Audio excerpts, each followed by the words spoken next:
warahmatullahi wabarakatuh. Innal hamdalillah nahmaduhu wa nasta'inuhu wa nastaghfiruh wa na'udzu billahi min shururi anfusina wa min sayyiati a'malina. Man yahdihillahu fala mudilla lahu wa man yudlil fala hadiya lahu. Wa asyhadu an la ilaha illallah wahdahu la syarika lahu wa asyhadu anna Muhammadan 'abduhu wa rasuluhu la nabiyya ba'da. Allahumma salli wa sallim wa barik ala Muhammadin sallallahu alaihi wa ala alihi wa ashabihi wa man tabi'ahum bi ihsanin ila yaumiddin, amma ba'd. Puja dan puji syukur kita panjatkan kehadiran Allah atas nikmat yang Allah berikan kepada kita pada malam yang berbahagia ini, berkumpul di majelis ini untuk banyak niat kita dalam rangka pertama thalabul ilm, menuntut ilmu syar'i. Yang kedua tadabbur alam, menghayati, mentadabburi ayat-ayat Allah, bukan hanya yang bersifat yakni qauliyah Al-Quran dan As-Sunnah, tapi juga ayat-ayat Allah yakni berupa ayat-ayat kauniyah yang tersirat di alam yang indah ini. Bapak, saudara sekalian, tadi datangnya jam berapa tadi? Siang. Siang. Zuhur, berarti kan bisa lihat keindahan. Saya tadi ketemu ATV besok kuliah subuh di Tropodo ya. Ikhwatal iman, a'izzakumullah. Bapak Ibu, saudara-saudari yang dirahmati Allah Jalla wa Ala. Langsung. Oh iya.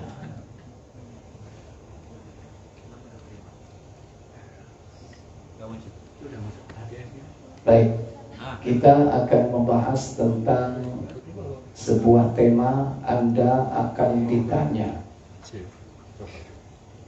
Tadi sudah nyeletuk ditanya mertua kan? Sebelum ditanya calon mertua ya, nah, itu akan ditanya istri terlebih dahulu. Iya, bukan istri yang sudah ada, ditanya sampai. Pertanyaannya pentego lah. Function. Non sewu.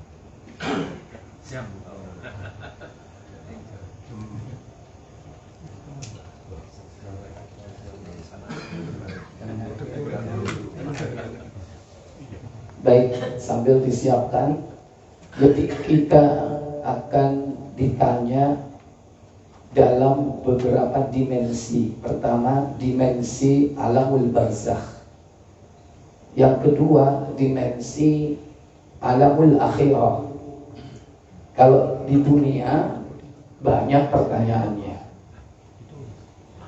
tapi yang dimaksud di sini, yang ditanya itu kita sebagai mukallaf yang terkena beban syariat, dan yang bertanya adalah Allah Tabaraka wa Ta'ala.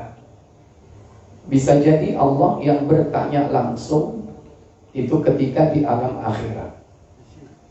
Bisa jadi Allah perintahkan malaikatnya mewakili pertanyaan itu, yaitu khususnya ketika berada di alam barzakh. Tidaklah setiap orang yang mati, baik dia mukmin atau kafir atau munafik, dia akan ditanya oleh dua malaikat. Dan pertanyaannya ini sebetulnya mudah, semua pasti bisa jawab. Cuman tidak ada jaminan bahwa kita kelak mampu menjawab pertanyaan itu. Pertanyaannya adalah pertama tentang Allah, yang kedua tentang Rasulullah, yang ketiga tentang agama, tentang din. Ini yang akan ditanya. Setiap mayit yang masuk ke dalam kubur, dia akan didudukkan di alamul barzakh Dia akan ditanya dengan pertanyaan baku, man rabbuka. Kemudian yang kedua, wa ma dinuk, apa agamamu. Dan yang ketiga, wa man nabiyuka, siapakah nabimu. Semua pasti akan ditanya. Baik, dibuka hadis Abu Dawud.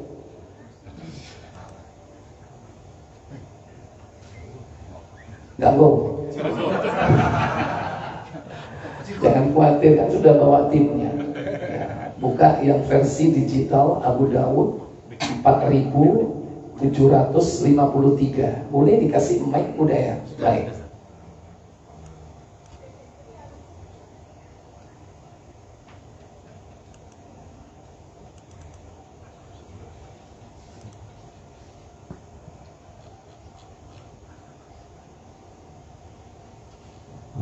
Ya, dari Al-Bara bin Azib. Baca silakan. Dari Cari turun buko. Ganteng. Alhamdulillah semuanya lagi puasa. Alhamdulillah. enggak kenceng ini. Aku sendiri kaget. Ayo tes dulu. Cik. Tes. Dari Al-Bara bin Azib, ia berkata, Apa katanya? kami bersama Rasulullah SAW pernah mengiringi jenazah seorang yang berasal dari kalangan Ansor. Kemudian kami tiba di pemakaman. Setelah dimakamkan, beliau duduk di sisi kuburan dan kami mengelilingi beliau. Kami diam, tidak bergerak, seakan-akan di atas kepala kami ada seekor burung. Saat itu Rasulullah SAW memegang sebatang kayu. Kemudian beliau mengangkat kepalanya dan berkata, Apa katanya? mintalah perlindungan kepada Allah SWT dari azab siksa kubur. Ista'idu billahi, mintalah perlindungan kalian kepada Allah min adabil qabri, dari adab kubur, kata Nabi. Berapa kali beliau ucapkan itu? Rasulullah mengulangi pernyataannya hingga 3 kali. Ketika mayit mendengar suara sandal, orang-orang yang meninggalkan areal pemakaman. Jadi yang terdengar suara apa, Pak? Sandal, Pak. Selain sandal nggak akan terdengar. Makanya nggak usah dikasih bocoran. Kadang-kadang mau mati dikai bocoran. Siro bakal ditakoi luru malaikat. Situ mungkar jenengi nakir. Man rabbuka sopo pangeran, mongko jawaban man pangeranku Allah, ya. Ada yang ngasih bocoran begitu biasanya. Ada nggak? Sampai yang suka ngasih bocoran. Oh. Jadi yang terdengar hanya suara HP yang ngantarkan, terdengar nggak, Pak? Nah, kenapa? Karena gesekan dengan tanah. Yang terdengar hanya suara sandal. Karena itu dalilnya sandal saja. Ia akan ditanya. Apa saja? Siapakah Robmu? Man rabbuka? Apa agamamu? Wa ma dinuk? Dan siapakah nabimu? Wa man nabiyuk? Dan siapa nabimu? Ini pertanyaan standar. Tapi nanti ada pertanyaan non standar. Maka siap-siap, persiapkan jawaban dari pertanyaan ini. Yang mudah saja belum tentu bisa menjawab, apalagi yang non standar. Kemudian dalam riwayat lain disebutkan dengan redaksi, datanglah 2 malaikat dan mendudukkannya.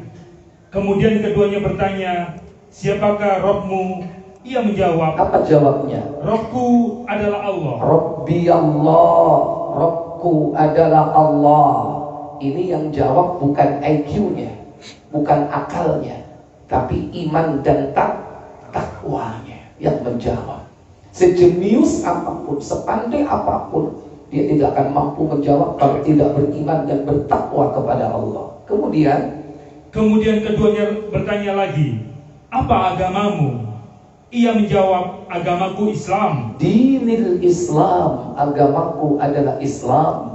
Kemudian ditanya lagi, siapakah laki-laki yang diutus kepadamu? Man bu'itha fikum, siapa laki-laki yang diutus kepada kalian? Kemudian ia menjawab, dia adalah Rasulullah. Dia adalah Rasulullah sallallahu alaihi wasallam. Ada pertanyaan lagi. Apa katanya? Ditanya lagi, apa yang kamu ketahui? Wa ma yudri, apa yang kau ketahui tentang dia? Maka orang beriman, orang mukmin akan menjawab apa? Ia menjawab, aku membaca kitabullah. Qara'tu kitaballah, aku membaca kitab Allah. Terus? Aku mengimaninya. Wa amantu bi, aku mengimaninya. Terus? Dan membenarkannya. Wa usaddiquhu, dan aku membenarkannya. Maka inilah makna firman Allah. Lanjut. Maka inilah makna firman Allah SWT. Allah SWT memantapkan orang-orang yang beriman. Rasulullah SAW melanjutkan sabdanya. Kemudian ada suara dari langit. Apa yang terdengar suara dari langit itu? Benarlah apa yang dikatakan oleh hambaku. Fayunatin munatin minas sama, dari langit terdengar suara. Qad sadaqa abdi, benar hambaku, kata suara itu. Berarti kalau hambaku itu suara siapa? Nah, apa selanjutnya? Berilah ia hamparan permadani dari surga. Afrishu minal jannah, berilah hamparan permadani dari surga. Kemudian bukakanlah baginya pintu menuju surga. iftah lahu baban ilal jannah. Kemudian berilah ia pakaian dari surga. ilbasu minal jannah, beri ia pakaian dari surga. Kemudian Nabi SAW berkata, saat itu didatangkan untuknya wewangian surga, dan kuburnya diluaskan seluas mata memandang. iya. Kemudian ifsah lahu qabrahu, diluaskan kuburnya ketika itu madda basari, sejauh mata memandang. Berapa meter Pak? Sejauh mata memandang itu Pak? Kurang penelitian ya? Belum ya? Sejauh mata memandang itu memandang apa? Memandang langit lah, entek kabilan ya. Entek mencetak kabilan diluaskan.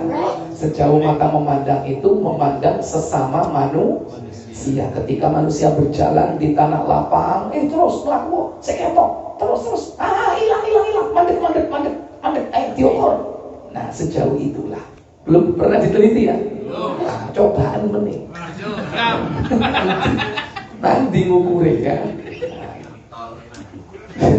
Ya, jadi diluaskan sejauh mata memandang. Nah, cuman ada versi lain Bapak Ibu ya. Jadi versinya yang kedua itu di dalam hadis Tirmidzi. Nah, sudah kenal siapa yang bertanya tentang hadis tentang pertanyaan ini? Yang bertanya siapa tadi? Malaikat siapa? Hah? Mungkar Nakir. Udah kenal sama dia? Pengen kenalan? Iya. Ya, kalau pengen kenalan, Nabi sudah memberitahu di sini. Ya, buka Tirmidzi nomor 1071.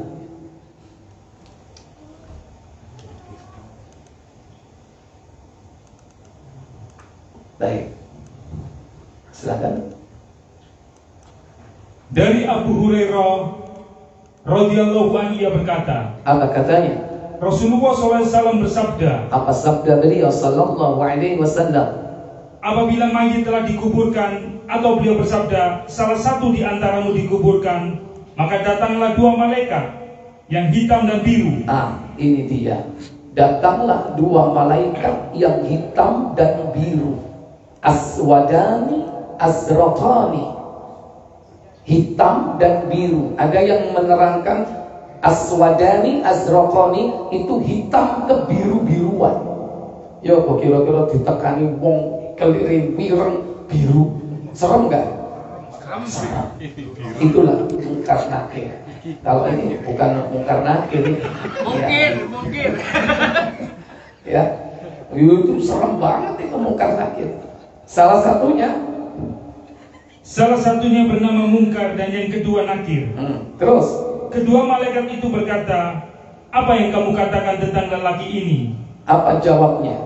Mayit menjawab, seperti sebelum ia mati. Jadi jawaban itu tergantung ketika dia masih hidup. Bagaimana iman dan takwanya yang sampai di bawah mati. Maka orang beriman akan menjawab apa? Muhammad adalah hamba dan utusan Allah. Muhammad abduhu wa rasuluh. Dia adalah hamba dan utusan Allah.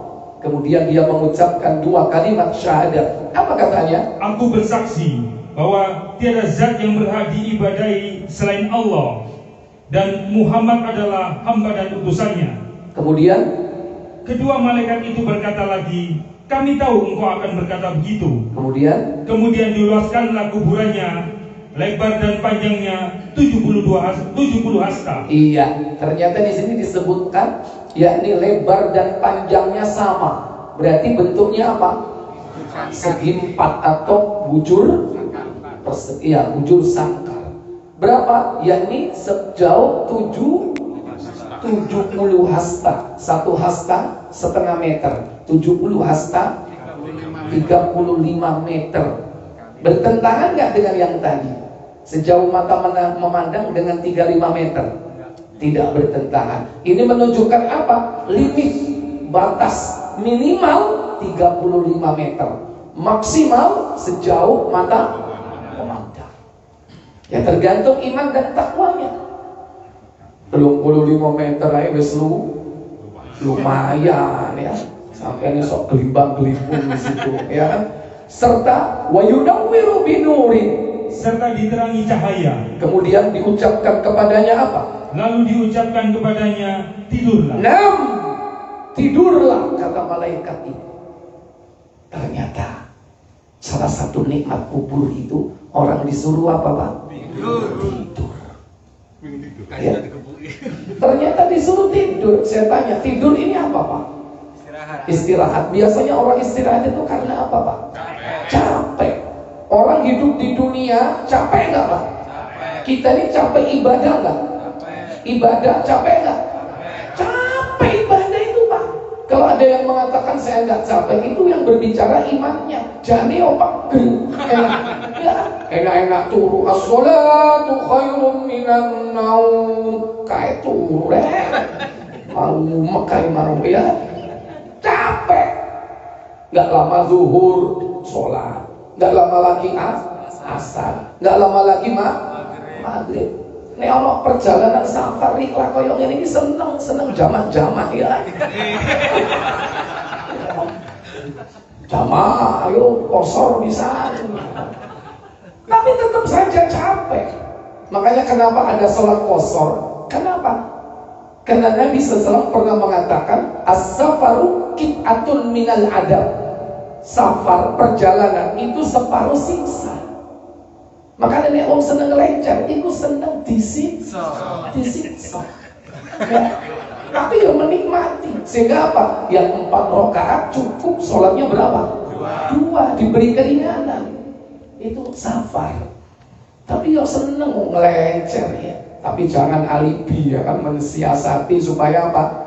Cek gak poso ya, sholatnya cek ringkes ya kan, jangan. Ikhwatal iman aizakumullah. Jadi disuruh tidur karena capek. Bukan hanya sholat, puasa, capek. Zakat, infak, sedekah, cari duit, soro-soro, disuruh mengeluarkan. Haji, umroh, capek. Tapi yang namanya mayit, Pak, nggak mau disuruh tidur. Apa kata si mayit? Mayit itu berkata, apa katanya? Aku mau pulang kepada keluargaku dan memberitahukan keadaanku kepadanya. Arji ila ahli. Aku pengen pulang ke keluargaku. Fa'ahbiruhum, dan aku mengabarkan kepada mereka tentang keadaanku di sini. Apa jawab malaikat? Kedua malaikat berkata, apa katanya? Tidurlah. Seperti tidurnya pengantin yang tidak dibangunkan kecuali oleh keluarganya yang paling dicintainya. Kanaumatil arush, tidurlah seperti tidurnya pengantin katanya. Gimana tidurnya pengantin itu? Lupa rasa. Lali. Ya diulangi mana? Anyar. Lu iya mencari lali. Ya. Kan boleh kan sampai piro? Jatahi apa? Kurang telu.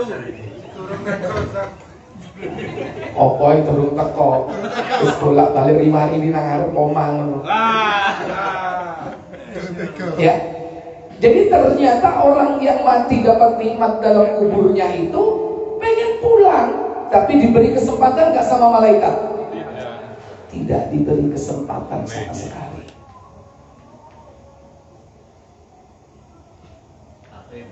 Oh, saya turun, saya tarik, ya. Dan dia akan tidur sampai Allah Jalla wa'ala membangunkan dia dari tempat pembaringannya. Siapa yang membangunkan? Yaitu orang yang dicintainya. Dan tidak dicintai oleh seorang mukmin kecuali siapa? Allah. Allah lah yang akan membangunkannya. Dia akan perintahkan malaikat Israfil meniup sangkakala yang ketiga, sehingga semua makhluk, semua manusia akan bangkit dari kuburnya. Itulah dia bangkit dari tidurnya yang panjang. Tapi ada kalanya, ya, orang yang diberi nikmat dalam kubur alam barzah itu, dia tidak tidur, minimal tidur. Ada kalanya dia jalan-jalan.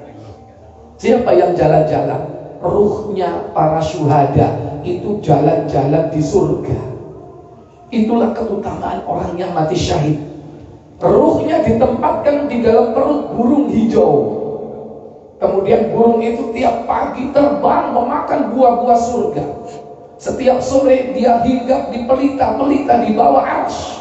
Yang bergantungan pelita itu di bawah arsy. Lantas dia didatangi oleh Allah. Hai ruh, kau minta apa? Mintalah, aku akan memberi apa yang kau minta. Apa permintaan ruh orang-orang yang mati syahid ini? Baik, buka tafsir Ibnu Katsir surah Al-Baqarah, surah yang kedua, yaitu pada ayat yang ke-154.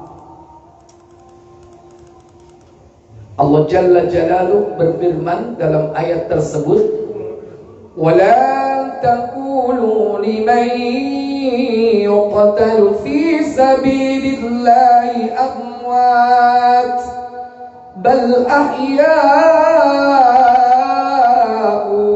walakin la tash'urun." Apa kata Allah? Dan janganlah kalian mengatakan terhadap orang-orang yang gugur di jalan Allah bahwa mereka itu mati. Bahkan sebenarnya mereka itu hidup, tetapi kalian tidak menyadarinya. Iya. Kata Allah Jalla wa'ala, "Wala taqulu liman yuqtalu fi sabilillahi amwat." Jangan kau katakan kepada orang-orang yang gugur di jalan Allah bahwa dia mati. Tidak. Bahkan they are alive. Boy, terjemahnya bahasa Inggris bal ahya, bahkan mereka itu hidup, walakin la tash'urun, akan tetapi kalian tidak menyadarinya. Baik, ada sebuah riwayat yakni di dalam hadis Muslim, apa katanya? Lanjut.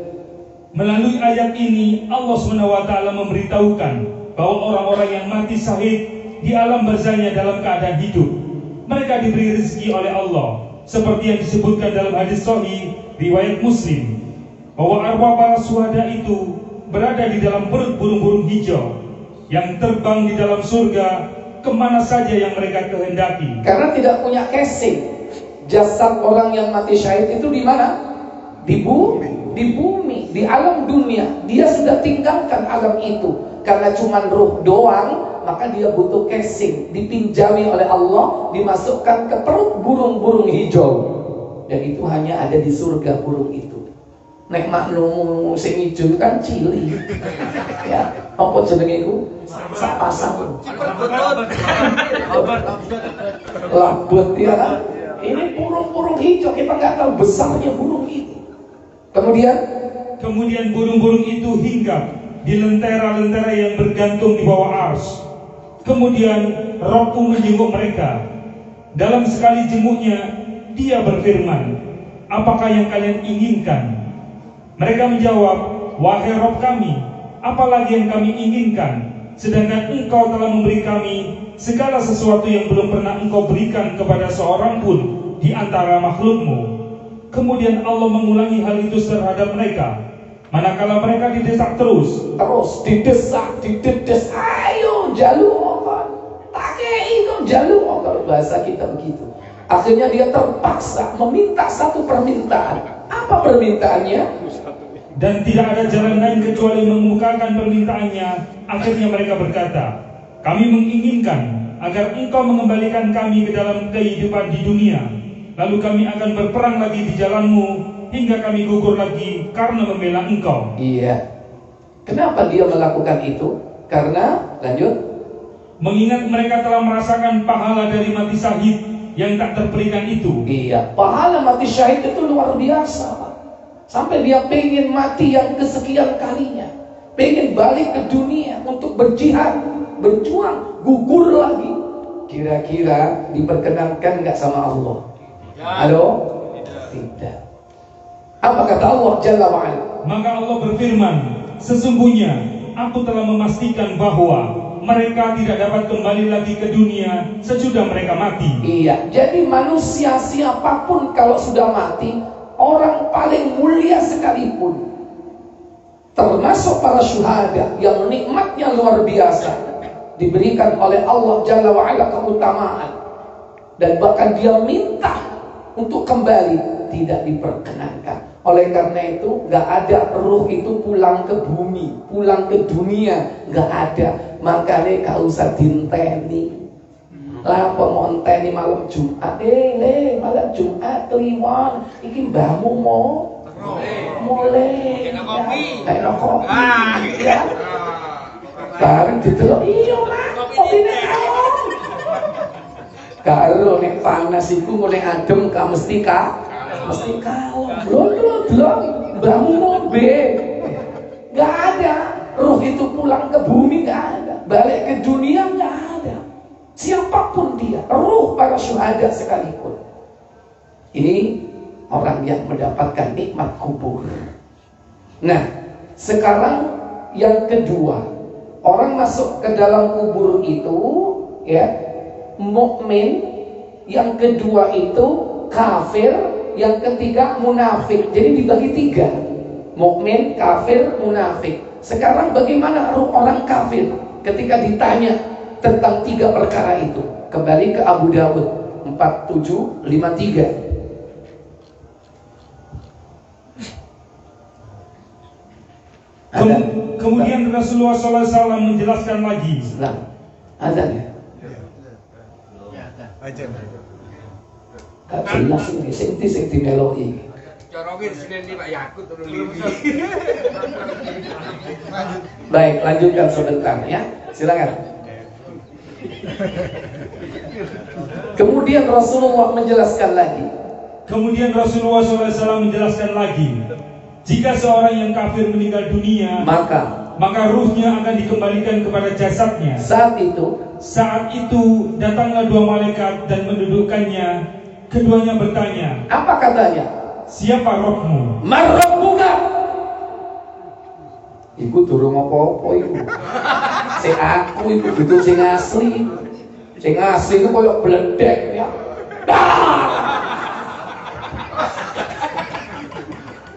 Ini sing ngantur-ngantur di kami.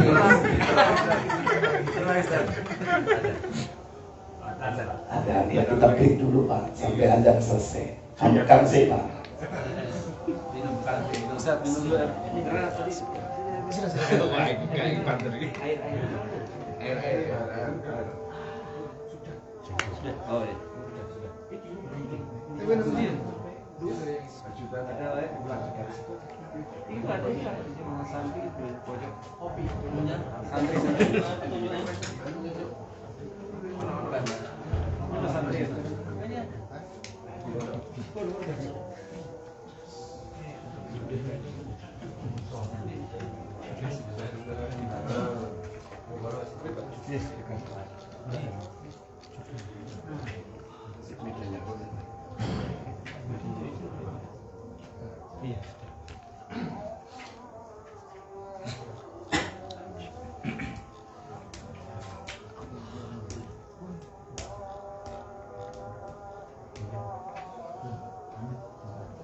Lanjut Ustaz. Nanti Bandung iki penasaran iki.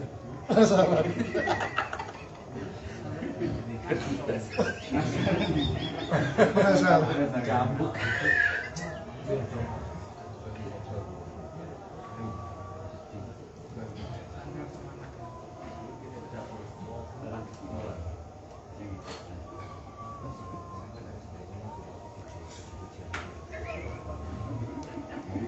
Mulai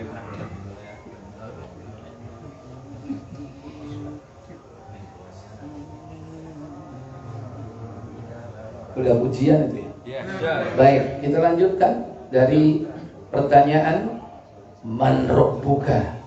Siapakah Rabbmu? Ini pertanyaan mungkar nakir kepada orang kafir. Silakan lanjut. Siapakah Rabbmu? Man Rabbuka? Siapakah Rabbmu? Ia menjawab, Apa jawabnya? Aku tidak tahu. Lulus. Aku pengen tes iki. Ini deh gak lulus. Soalnya anak sing ngomong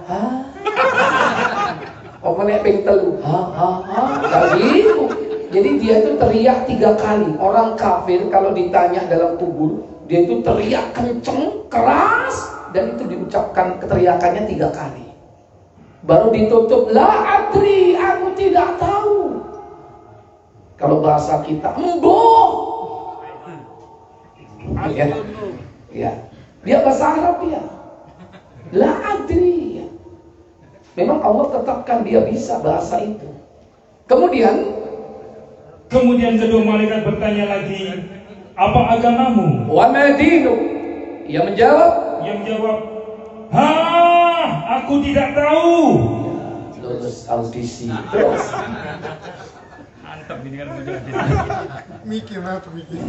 Bos. Kemudian kedua malaikat bertanya lagi, siapakah laki-laki yang diutus kepadamu? Ia menjawab, aku tidak tahu. Ya. Setelah itu terdengar suara dari langit. apa katanya? Ia telah berbohong. Qad kadzdzaba. Dia telah berdusta. Kemudian Berilah hamparan permadani dari neraka. afrishu minan nar. Hamparkan permadani dari neraka. Berikanlah pakaian dari neraka. Ilbasu minan nar. Dan bukakanlah pintu neraka untuknya. Iftah lahu baban ilan nar. Bukakan pintu menuju ke neraka. Kemudian apa kata Nabi? Kemudian Rasulullah SAW melanjutkan sabdanya, setelah itu didatangkan untuknya rasa panas dan baunya neraka, Dan kuburnya. disempitkan hingga tulang belulangnya berhimpitan. Dalam riwayat yang lain disebutkan bahwa saat itu ia akan dibelenggu dalam kondisi buta dan bisu, disiksa dengan sebuah alat yang jika alat tersebut digunakan untuk memukul gunung, maka gunung tersebut akan hancur menjadi debu. Itulah mirzabah. Mirzabah itu seperti palu min hadid yang terbuat dari besi. Yang kalau palu ini dipukulkan ke gunung, gunung itu akan hancur jadi debu. Bayangkan itu dipukulkan di manusia, Pak. Inilah siksa kubur, Pak. Dan itu dilakukan terus-menerus sampai datangnya hari kiamat. Inilah yang dirasakan oleh orang-orang kafir. Mereka tidak bisa menjawab pertanyaan mungkar dan nakir. Berarti ciri-ciri malaikat mungkar nakir, fisiknya tahu tadi warnanya apa? Biru, hitam. Dan dia membawa apa, Pak? Tidak ada. Ada kalanya malaikat itu membawa asur, sangkakala yang untuk ditiup. Itulah malaikat Profil. Ada kalanya membawa mirzabah, palu, godam yang terbuat dari besi. Tor, kalau apa-apa nih tor itu. Palu tor masih huluk gak iso ngangkat ya. Macam-macam ambil mungkar nakir. Itu ciri-ciri malaikat mungkar nakir itu bawa senjata itu. Cuman diselimurkan sama orang-orang kafir barat ya. Orang lebih kenal Thor daripada kenal mungkar nakir. Seakan-akan yang hebat itu Thor dengan palunya. Adalah mungkar nakir, jangan tanya tentang hebatnya palu itu. Nah, kita berlindung kepada Allah dari siksa itu. Makanya kita harus sukses menjawab 3 pertanyaan itu. Tentang Allah, tentang Rasulullah, tentang agama. Dan inilah selama hidup kita di dunia ini harus mempelajari al-wajibat, ilmu wajib. Ma'rifatullah wa ma'rifatu nabiyhi wa ma'rifatu dinil islami bil adillah. Mengenal Allah, mengenal Nabi, dan juga mengenal agama. Agama yang terdiri dari 3 martabat: al-Islam, al-Iman, al-Ihsan. Mereka tidak akan bertanya tentang ilmu-ilmu dunia kalian. Piro matematikamu, bahasa Inggrismu, ilmu kimiamu, atau ilmu terapanmu dulu, ilmu kedokteranmu bagaimana, ilmu sipilmu dulu gimana. Tidak akan ditanya ilmu pertanianmu bagaimana, perkebunanmu. Tidak akan ditanya. Yang ditanya adalah tentang 3 perkara tadi. Ini baru yang standar. Bagaimana kalau pertanyaan itu di luar yang standar ini? Makanya orang harus belajar agar jangan sampai nanti jadi bulan-bulanan siksa malaikat. Mukmin sudah, kafir sudah, tinggal 1. Bagaimana jawaban dari orang-orang munafik? Munafik ini muslim enggak, Pak? Muslim. Tapi dia menyimpan kekufuran. Makanya para ulama mendefinisikan an-nifaq, kemunafikan itu adalah izharul iman wa ibtanul kufri, menampakkan keimanan tapi dia menyembunyikan kekufuran dalam hatinya. Itulah orang munafik. Bagaimana orang-orang munafik menjawab pertanyaan malaikat mungkar nakir? Kembali ke Tirmidzi, riwayat Abu Hurairah 1071. Kalau mayit itu orang munafik, Ammal munafik, kalau mayit itu orang munafik, maka ia akan menjawab dengan berkata, apa katanya? aku mendengar orang-orang mengatakan demikian, maka aku pun mengatakan seperti yang mereka katakan. Aku tidak tahu. Rodok dawa jawabannya. Kenapa? Soalnya dia nang donya ngaji. Ya kenal sithik-sithik agama. Tapi imannya tidak sampai ke relung hatinya. Hanya sebatas lisannya.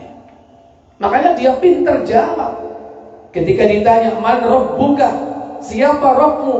Maka dia menjawab, "Sami'tun nasa yaqulu kada wa kada wa aqulu kada wa kada. La adri." Aku tidak tahu.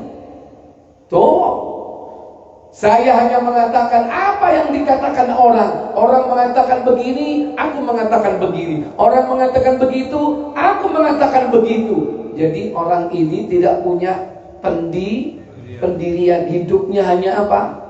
Ikut-ikutan. Ikut-ikutan, hanya mengekor. Ya, hidupnya hanya norok bunte. Orang kedeje norok kedeje, orang kelaok norok kelaok. Apa ibu rek? Oh, terjemah ini. Ya, ini keadaan orang munafik. Dia masih bisa jawab pertanyaan itu.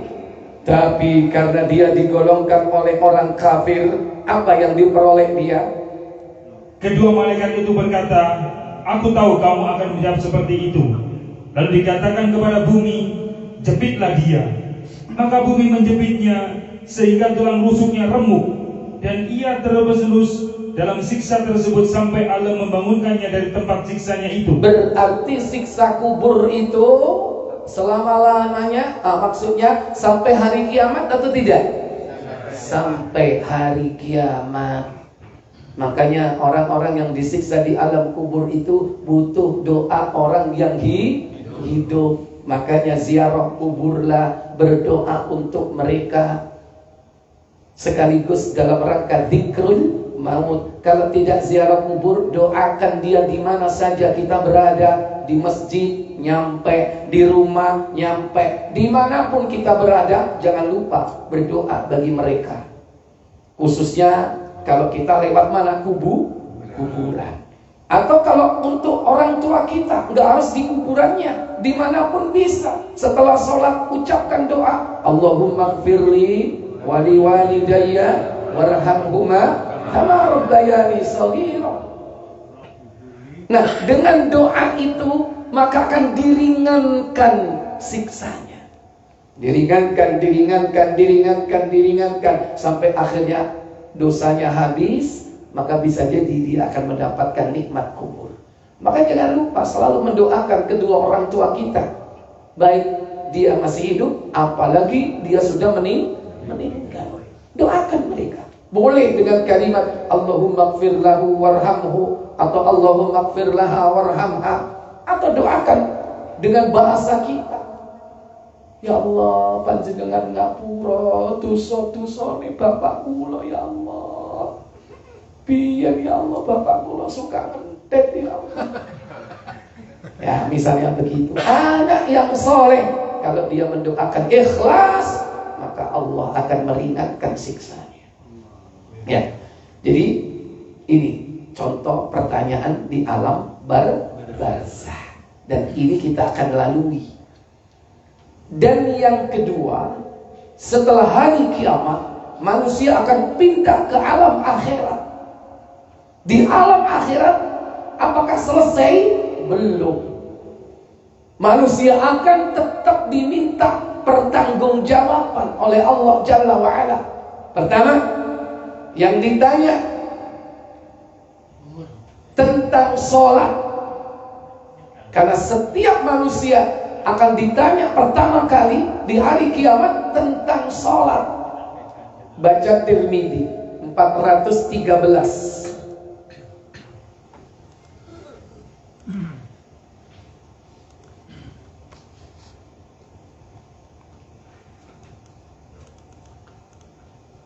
Silakan.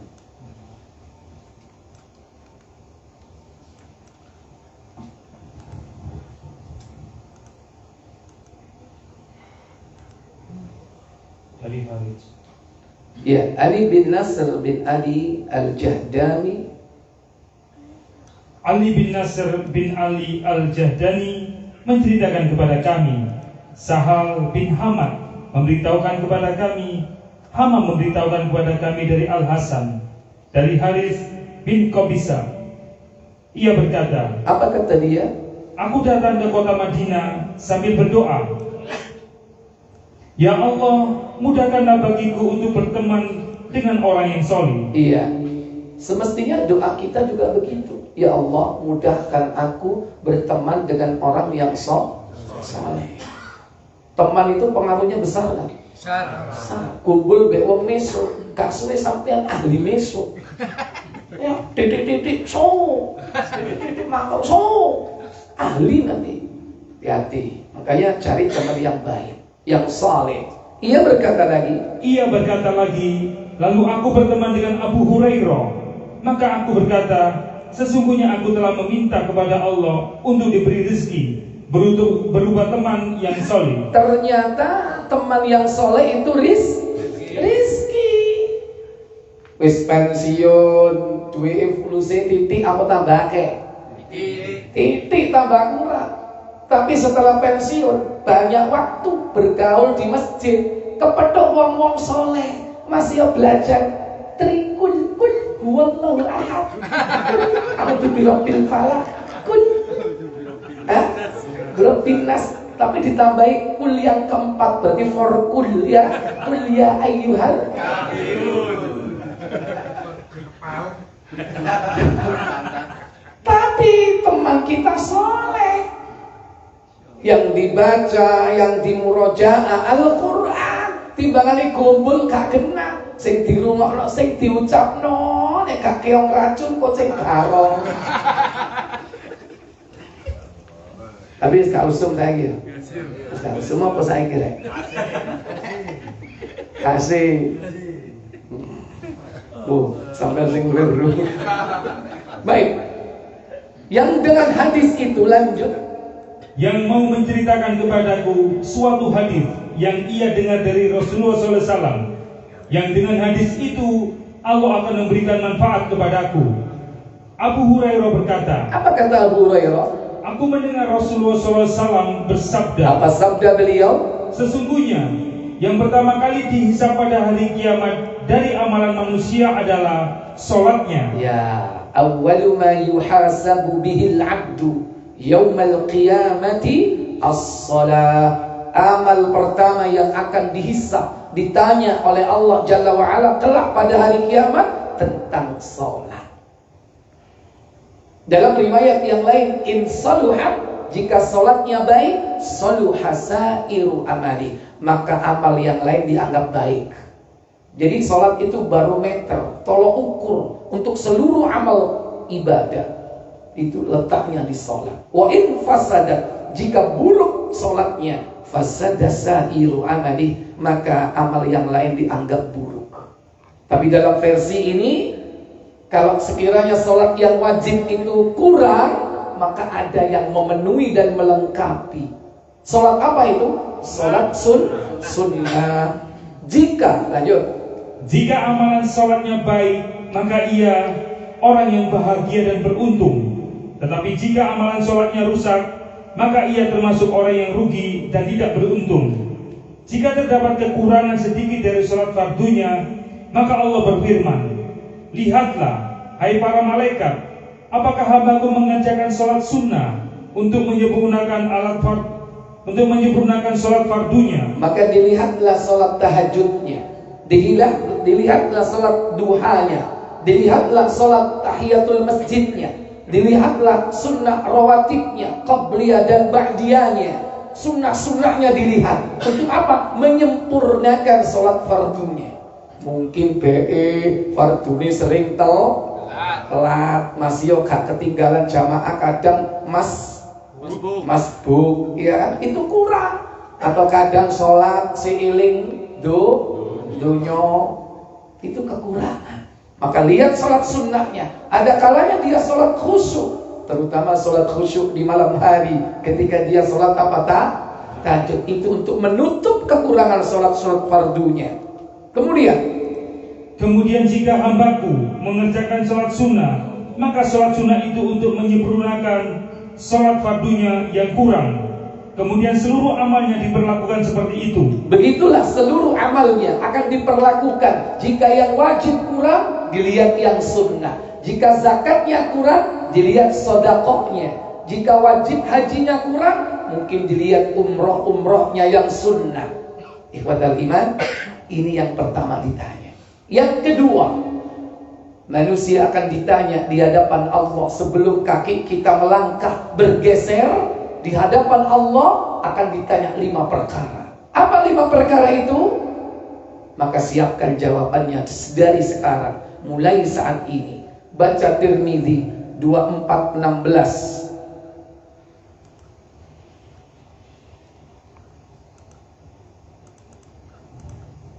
Silakan.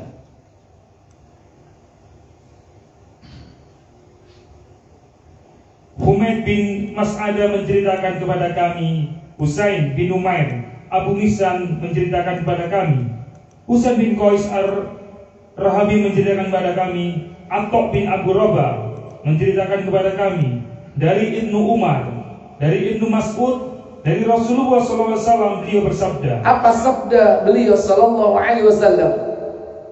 Tidaklah kedua telapak kaki seorang hamba melangkah di sisi Allah pada hari kiamat hingga ia ditanya mengenai 5 perkara. La tazulu qadama bani Adam, tidak akan melangkah kaki anak Adam yaumal qiyamati indallah, kelak pada hari kiamat di sisi Allah Jalla wa Ala, hatta yus'ala an khamsin, hingga dia ditanya tentang 5 perkara. Apa 5 perkara itu? Tentang umurnya, untuk apa dihabiskannya. An umrihi fima afna, tentang umurnya, untuk apa dia habiskan. Mulai lahir sampai dia mati, selama hidupnya ini akan ditanya, untuk apa selama ini. Iling-ilingan pian lapo sampean kabeh. Ya, sampai hari ini. Makanya hati-hati, mumpung masih ada sisa usia. Di akhir sisa usia ini harus kita hiasi umur kita ini dengan amal soleh, dengan kebaikan-kebaikan. Eling ngobian sing bluna. Ya, bilang tahun nih. Suwe. Bilang tahun ngaku wong. Hah? 10 tahun. Cek titik. 10 tahun. Ibadah iman aizakumullah. Mulai biar bedik ya, saya suka nyolong pelem tonggo. Sampai geram ngono ya sik kadang. Pancet burung berubah. Alhamdulillah sekarang sudah mendekat ke rumah Allah, mendekat ke majelis ilmu. Allah berikan hidayah. Bersyukur kita kepada Allah. Tapi akan tetap ditanya. Dulu itu ngapain kamu? Ditanya semuanya. Kita akan ditanya seluruh hidup kita untuk apa? 24 jam. Kadang orang bagi 24 jam katanya 8 jam untuk apa? Tidur, 8 jam untuk bekerja, 8 jam untuk ibadah, 8 jam sholatmu cepet ngono. Ya kan? Sholat 5 waktu 10 menit ping 5. Piro? 50 menit gak sampai sak jam. Ngono ngakui 8 jam. Ya, akan ditanya kita, termasuk tidur kita. Kalau orang tidurnya 8 jam, sementara sehari 24 jam, berarti berapa persen itu? Berapa per berapa? Hah? 1/3 dalam sehari itu untuk tidur. Berarti kalau dikasih usia 60, 1/3 dari 60 berapa? 20 tahun hidupnya untuk tidur. Bayangkan, sia-sia. Makanya orang Islam jangan sampai tidurnya sia-sia. Tidur itu harus bernilai pahala. Niat yang baik, besok bangun supaya bisa sholat tahajud, paling tidak sholat subuh. Yang kedua, berwudu sebelum tidur, baca doa dan zikir, al-mu'awwidzat tadi trikul, ayat kursi, al-baqarah terakhir, baca doa-doa zikir-zikir sebelum sholat, menghadap ke arah kiblat tidurnya, miring ke sebelah kanan, kepala di utara, kaki di selatan. Maka dalam riwayat, malaikat akan masuk ke selimutnya, memintakan ampun kepada Allah untuk orang itu. Maka orang yang seperti itu kadang seperti ada yang membangunkan. Moro-moro tali itu jam 3 turu meneh. Makanya tadi berdoa, ya, karena setan itu mengikat 3 simpul. 3 simpul ini akan lepas kalau kita bangun membaca zikir, dia akan lepas. Yang kedua, kalau kita berwudu, maka lepas yang kedua. Yang ketiga, simpul ketiga akan lepas kalau dia melakukan apa? Sholat, walaupun minimal hanya apa? 1 rakaat, yaitu sholat witir. Males repot geles witir ae sak rakaat. Alhamdulillah. Tapi witirnya 2. Ya, ojo jus amma wae bentekno. Iku wis apik iku kan. Minimal sholat witir. Itu akan melepas simpul-simpul syaitan. Jadi pertama, tentang umur. Yang kedua, masa mudanya digunakan untuk apa? nah, khusus tentang usia muda. Wa an syababihi fima abla. Masa mudanya untuk apa dihabiskan masa mudanya? Manusia itu dibagi menjadi beberapa fase. Ghulam, anak, itu mulai 0 sampai usia 15 tahun. 1 hari 15 tahun. Yang kedua, fase syabab. Syabab itu mulai 15 sampai terakhir 40 tahun. Syabab artinya pemuda. Berarti di sini siapa yang pemuda? Di bawah 40. Ngacu ngorek. Siji wis brewok putih kok suka muda. Ada berapa? Ayo ngacu. 1, 2, 3, 4, 5. 40 di bawah. 4, 6, 7, 8, 9, 10. Sedikit. Iya. 10. Sudah 40 persis. Mas Heri. Kurang rong dino. Ya. Kok banyak yang sudah sepuh ini? Ya mestinya harus begitu. Orang kalau sudah dipanjangkan usianya sampai 40 itu berarti sudah dipanjangkan usianya. Kenapa? Usia 40 itu usia konversi. Dia harus tobat kepada Allah. Kalau dia nggak tobat, dia akan banyak melakukan dosa sampai dia matinya. Kebiasaan-kebiasaan sebelum 40, kalau 40 nggak tobat akan terus berlanjut sampai tua. Itu penjelasan dari Imam An-Nawawi rahimahullah ta'ala ketika menjelaskan tentang yang dipanjangkan usia-usia 40, yaitu dalam kitabnya Riyadhus Shalihin. Kita sudah dipanjangkan lebih dari 40, itu panjang. Masa muda, ya, syabab. Kemudian yang kedua yaitu kuhul. Kuhul itu dewasa. 40 sampai dengan 60. 40 sampai 60 itu dewasa. 60 ke atas tidak terbatas, itu namanya syuyukh. Makanya orangnya dipanggil syekh. Syekh itu apa? Bisa diartikan orang tua karena usianya atau karena ilmunya. Makanya ada orang muda tapi ilmunya tinggi, dia dipanggil syekh. Tapi ada kalanya memang dia dipanggil syekh karena usia sudah di atas 60. Berarti dari semua fase 4 tadi itu, mana yang paling lama? Ghulam, syabab, kuhul, syuyukh. Mana? Syabab. Ya, ghulam 15 tahun. Syabab berapa? 25 tahun. Oleh karena itu ditanya secara khusus oleh Allah Jalla wa'ala, wa an syababihi, dan masa mudamu, fima abla, untuk apa masa mudamu dulu. Yang ketiga dan keempat, hartanya. Dari mana ia mendapatkannya? Untuk apa ia membelanjakannya? Untuk harta ditanya 2 perkara, yaitu min aina tasabahu, dari mana kau dapat, wa fima anfaqahu, dan kemana kau belanjakan. Itu harta. Bukan hanya dari mana, kemana. Bukan hanya kemana, tapi dari mana. Kadang oleh nih halal, Melayu nih gak halal. Oleh gaji, halal apa enggak? Halal. Tapi digawe kalau boknom halal selama nikah. Ojo gendaan. Baru nek gendaan haram lah. Kok gendaan nikah sisan, ya kan? Maaf, ini diikuti ibu-ibu nggak? Bebas. Wah, aku nang kene dituduh nggak training poligami. Tujuannya itu. Ya Allah, lah kok bahas mati sampai apa ini? Tak semangat kalian. Udah ganti topik Ustaz. Ya. Dari mana kemana? Kadang kemananya baik, tapi asalnya nggak baik. Tujuannya untuk bangun masjid, bangun panti, untuk sedekah, untuk infak. Tapi teko ngentit, teko bujui, teko korup, tidak akan diterima oleh Allah.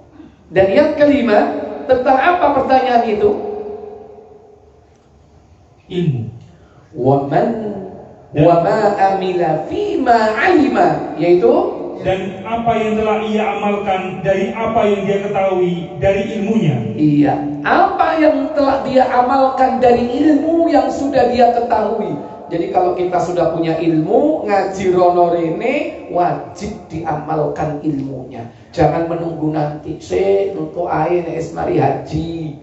Engko ae nek wis pensiun. Engko ae nek wis bojone lho. Sementara gak wani. Kapan amale? Ya kan? Bukan bojo loro. Ya kan? Segera kalau sudah punya ilmu, amalkan. Jangan nunggu nanti. Ya. Baik, saya pikir cukup sampai di sini karena sudah sampai poinnya. Pertanyaan di alam barzah dan pertanyaan di alam akhirat. Ya, ini mungkin yang bisa saya sampaikan karena suasananya ini suasana ya senang, gembira ya. Dan kelihatannya belum makan ini. Ya, saya pikir cukup ya. Sambil nyantai menunggu kita tanya jawab dulu. Ya, silakan kalau ada pertanyaan, santai saja. Bismillah. Afwan Ustaz.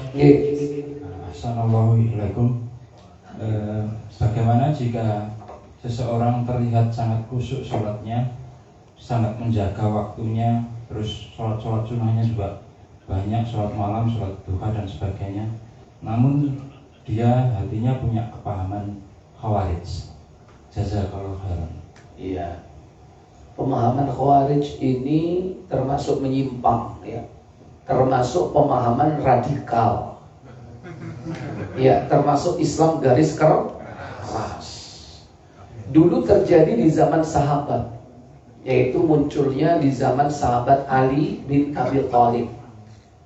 Mereka disebut dengan ahlu haruriyah karena mereka menyempal dari ke harurah. Harurah itu suatu tempat di mana mereka menempati tempat itu untuk melakukan berbagai macam makar kepada pemerintah yang sah. Ketika itu yang jadi khalifah Ali bin Abi Thalib. Mereka nyempal dari kepemimpinan Ali bin Abi Thalib setelah peristiwa tahkim, yaitu keputusan tentang masalah terbunuhnya Utsman bin Affan radhiyallahu taala anhu. Ali bin Abi Thalib mengirim utusan dan Muawiyah bin Abi Sufyan yang menjadi gubernur di negeri Syam juga mengirim utusan. Karena keduanya berunding, inilah asal muasal mereka nyempal. Karena mereka nggak suka dengan cara seperti itu. Dianggap itu menyelisihi menurut mereka, menyelisihi Al-Quran menurut mereka. Dan ternyata Khawarij itu, mereka itu para qurra, para pembaca Al-Quran. Tapi sudah dikabarkan oleh Nabi bahwa bacaan Al-Quran mereka itu tidak sampai ke kerongkongan mereka, hanya di lisan mereka saja. Dan rata-rata mereka adalah para militer. Mereka adalah para pasukan perang. Berapa jumlah mereka? 12.000. Sedikit atau banyak? Banyak. Akhirnya dikirimlah sahabat Nabi, ahli tafsir Al-Quran, ahli takwil Al-Quran sebagaimana doa Nabi. Siapa? Beliau adalah sepupu Nabi, Abdullah bin Abbas radhiyallahu taala anhuma. Dikirim ke Harurah untuk apa? Dialog. 3 hari 3 malam dilayani oleh Abdullah bin Abbas. Akhirnya banyak di kalangan mereka yang kembali ke jalan yang benar. Kurang lebih separuh dari mereka balik. Separuhnya tetap bertahan di situ. Akhirnya diperingatkan. Ketika mereka diperingatkan tidak digubris, akhirnya mereka diperangi. Dan Ali bin Abi Thalib radhiyallahu taala anhuma, beliau akhirnya berhasil menumpas mereka. Tapi pemikiran, pemahaman, yakni pemahaman takfiri, mudah mengkafirkan orang yang melakukan dosa besar, itu sampai hari ini tetap ada. Karena akidah Khawarij yang paling utama, di samping mereka ini nyempal dari pemerintah yang sah, kepemimpinan kaum muslimin yang sah, yaitu mereka ini mudah mengkafirkan orang saat melihat orang melakukan dosa besar. Zina, orang pezina ini dianggap kafir. Minum khamr, kafir menurut mereka. Berjudi, kafir menurut mereka. Berbeda dengan ahlus sunnah wal jamaah. Pezina, peminum khamr, penjudi, dan yang melakukan dosa-dosa besar belum termasuk kafir, mengeluarkan dia dari Islam. Dia tetap muslim, tetapi dia tergolong al-kufru duna kufrin. Apa? Kufur kecil. Kufur kecil yakni tidak mengeluarkan dia dari Islam. Pokok keimanannya masih ada, cuman sekalipun kufur kecil dia tetap dosa besar yang wajib baginya taubatan nasuha. Nah, Ahlus Sunnah memahami seperti itu. Beda dengan orang-orang kafir, orang-orang khawarij. Nah, bagaimana kalau kita punya teman yang pemikirannya khawarij? Maka kita harus mengajak dia untuk memahami agama ini sesuai dengan pemahaman para salafus soleh. Siapakah pemuka salafus soleh? Yaitu para sahabat Nabi Sallallahu Alaihi Wasallam. Caranya bagaimana? Caranya ajak dia menuntut ilmu dari sumbernya, ya, bukan dari doktrin-doktrin yang gak jelas. Suruh dia menuntut ilmu supaya dia paham. Bagaimana dengan sholatnya? Sholat gak ada hubungannya dengan hal itu. Selama tata cara, kaifiyah, syarat sahnya, rukun-rukunnya terpenuhi dengan baik, sholatnya sah. Tidak ada kaitannya dengan pemikiran itu. Cuman tadi itu, kalau seandainya dia mengkafirkan orang yang belum jelas-jelas kekafirannya, bisa jadi kekufurannya itu akan kembali kepadanya. Ini yang bahaya. Orang kalau mengkafirkan orang, yang dituduh itu ternyata nggak kafir, itu akan balik ke dia. Orang yang menuduh kafir, antara yang dituduh dan yang menuduh, pasti salah satunya adalah kafir. Kalau yang dituduh ternyata nggak kafir, berarti tuduhan itu balik kemana? Balik kepada yang menuduh. Itu bahayanya. Makanya jangan gampang kita tasahul dalam perkara ini, menggampangkan untuk apa? Menuduh orang kafir. Dan itulah pemikiran khawarij, pemikiran radikal yang gampang mengkafirkan orang lain padahal belum sampai tingkat kekufuran yang besar. Ya.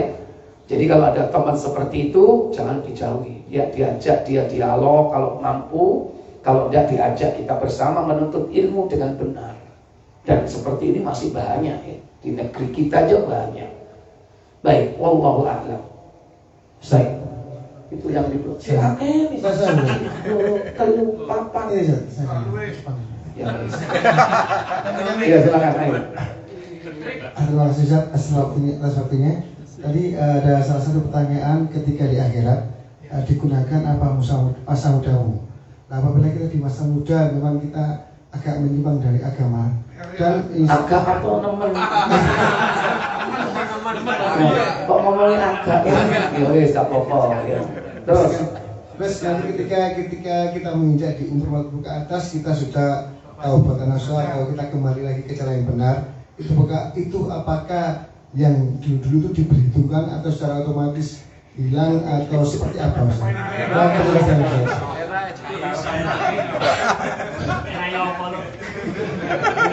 Minta amnesti. Diamnesti. Ya, buka surah Al-Furqan, surah 25.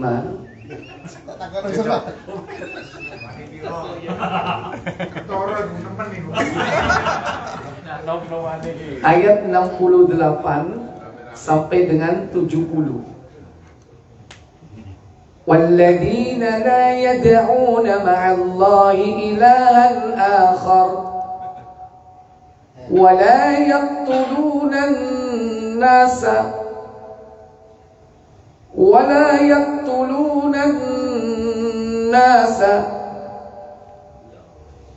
الَّتِي حَرَّمَ اللَّهُ إِلَّا بِالْحَقِّ وَلَا يَزْنُونَ. Silakan baca dulu sampai di sini. Dan orang-orang yang tidak menyekutukan Allah dengan sembahan lain dan tidak membunuh orang yang diharamkan Allah kecuali dengan alasan yang benar dan tidak berzina, dan barang siapa melakukan demikian itu niscaya dia mendapat hukuman yang berat. Baik, walladzina la yad'u ma'allahi ilahan akhar, dan orang-orang yang tidak berbuat syirik. Wala yaqtuluna an-nasa allati harramallahu illa bil haqq, dan orang-orang yang tidak membunuh tanpa alasan yang benar. Kemudian wala yaznun, dan orang-orang yang tidak berzina. Wa may yaf'al dzalik, barang siapa yang mengerjakan itu semua, syirik, membunuh, berzina, yalqa athama, mereka akan mendapatkan pembalasan dosanya, baik di dunia, kalau enggak dia disiksa di akhirat. Ya. Kalau di dunia tidak disiksa, nanti di akhirat disiksa dengan berlipat-lipat. Baca ayat 69. Yudha'af lahul 'adzabu yaumal qiyamati wa yakhlud fihi muhana. Apa kata Allah? Yakni akan dilipat gandakan azab untuknya pada hari kiamat, dan dia akan kekal dalam azab itu dalam keadaan terhina. Itu kalau tidak disiksa di dunia, tapi disiksanya di akhirat. Dia kekal dalam azab itu dan dalam kondisi terhina. Maka ayat 70, illa man taba, apa kata Allah? Kecuali orang-orang yang bertobat, Wa amana, dan beriman, wa amila amalan salihah, dan mengerjakan kebajikan. Ya, faulaika yubaddilullahu sayyi'atihim hasanat, maka kejahatan mereka diganti Allah dengan kebaikan. Kejahatan mereka diganti dengan kebaikan. Sampai lu kok duding lini, asline sampean kabeh ya.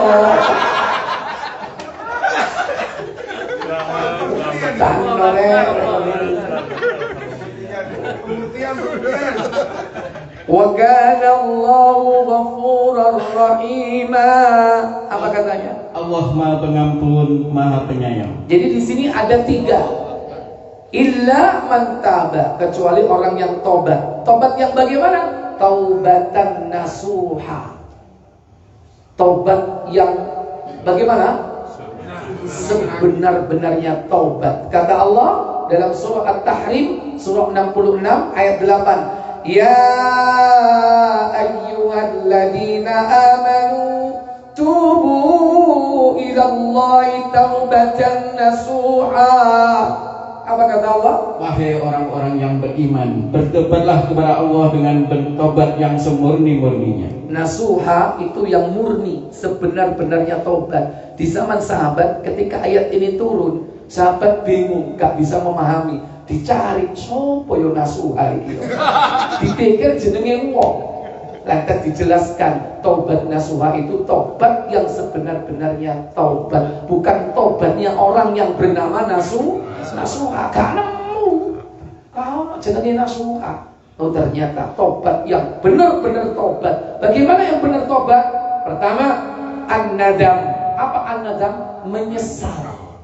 Ya Allah, aku kok biyen ngono ya Allah. Astagfirullah ya Allah. Mau ojo lewat kono, biar kendaraan. Menyesal. Duduk malah ditekoi bernostalgia. Aku biyen eling pek nang sedia. Longgo nang ngarepe kali ono bebek ya.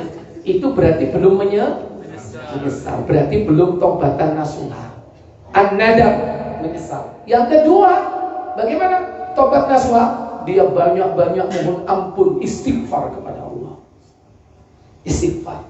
Yang ketiga, dia tidak mengulangi lagi perbuatan itu. Berhenti total. Yang keempat, jalan-jalan menuju ke sana ditutup rapat-rapat. Nek tobat teko gendaan, ya, iku handphone kudu bersih, kuduke teko jenenge dhek. Ya, nek saiki sing ana jenenge berarti durung tobat. Yuk jari miknya sing ana kabeh berarti durung tobat. Lho Ustaz wis gak tak hubungi wis 20 tahun. Iya saiki lagi harmonis keluargae. Engko nek ana prahara iseng ditelepon, yang Sing kono diajari mulai CL cinta lama bersemi itu awalnya orang kembali kepada masa lalu. Iya, jauh nih, bahaya reuni itu.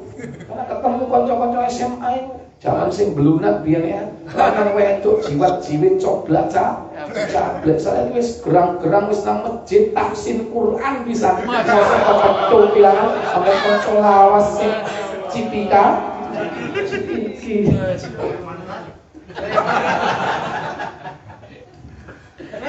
Tobat. Wa amana, apa wa amana di sini? Beriman bahwa Allah akan apa? Membalas dengan kebaikan. Yakin Allah akan memperhitungkan amal perbuatan kita. Lantas yang ketiga ditutup dengan apa? Amal soleh. Ditutup dengan amal soleh. Jadi kalau kita berbuat dosa dulu apa? Tutup segera dengan amal soleh. Ya. Kenapa? Nabi mengatakan dalam hadis Tirmidzi 1987, bertakwalah kalian kepada Allah, ikuti perbuatan burukmu dengan perbuatan baikmu. Niscaya perbuatan baikmu itu akan menghapus kesalahan atau dosa-dosamu. 1987. Nah, silakan. Ayo, kambingnya selalu ucul. Bahasa Inggris.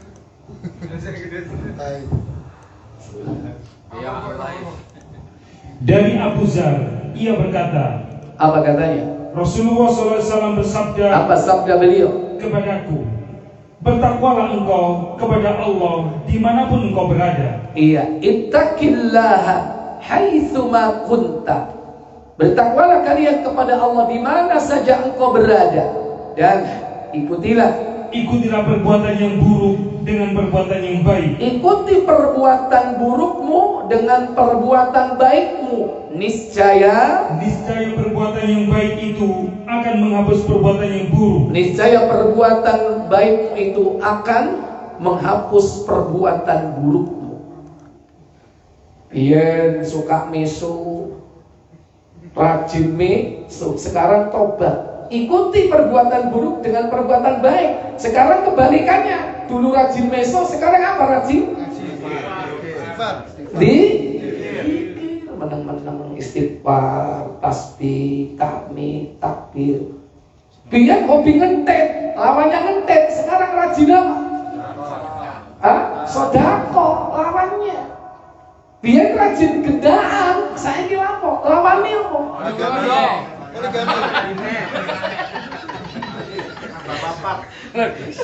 Lu dodat.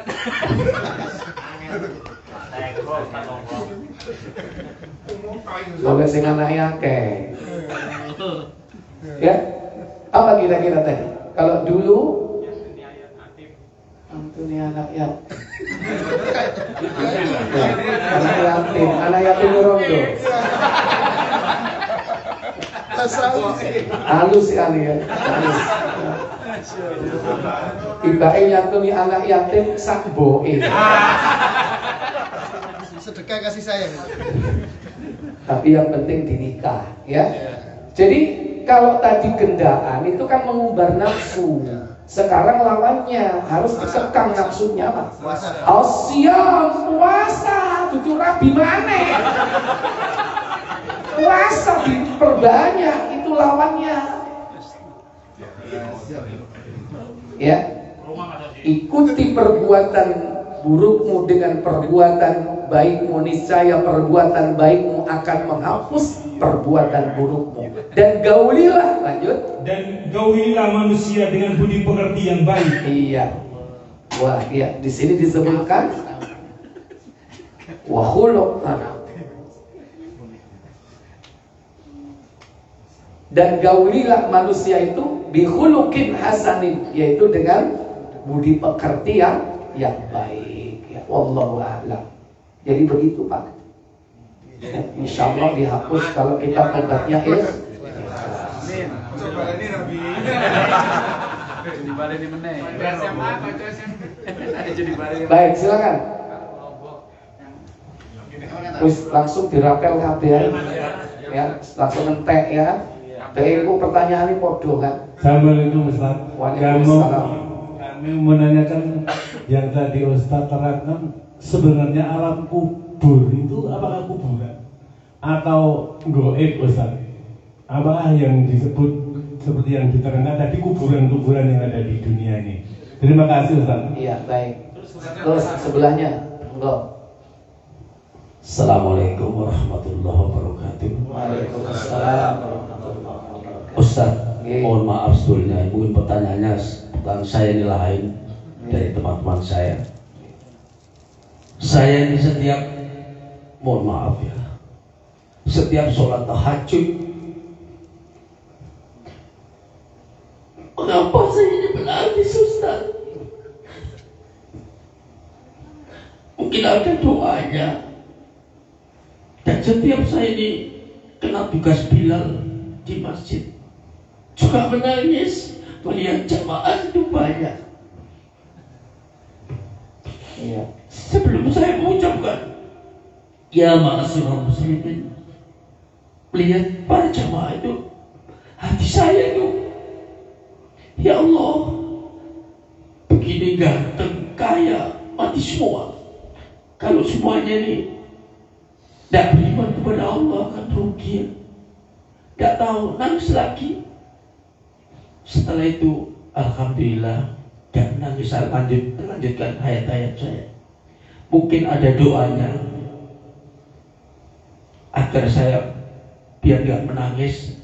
Tapi saya merasa apakah ini namanya hidayah, apa ayat Allah dari Allah.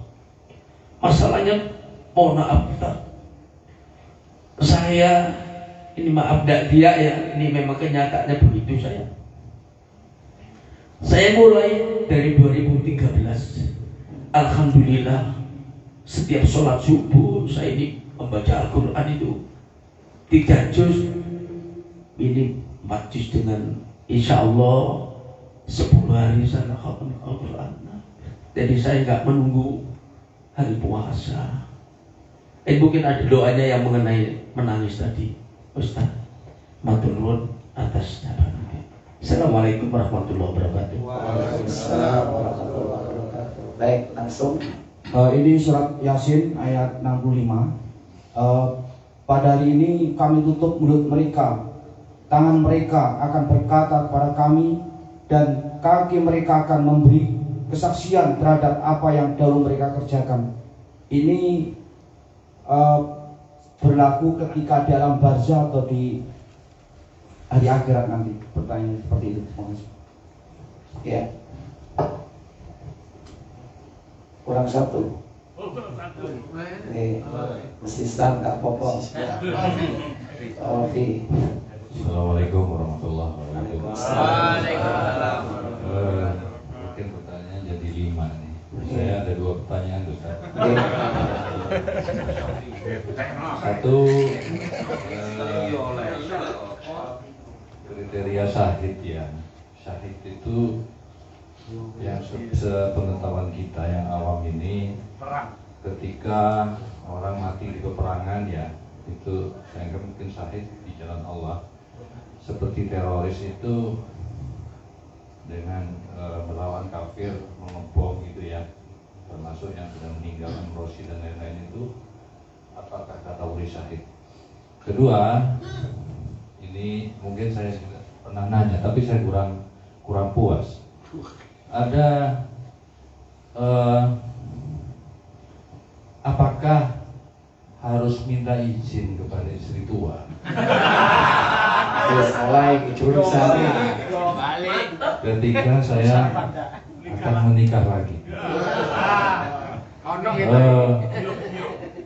Itu pertanyaan saya. Terima kasih. Assalamualaikum warahmatullahi wabarakatuh. Jawabannya dari yang Justru pertanyaan yang lain ini kurang bagus, yang terakhir mana?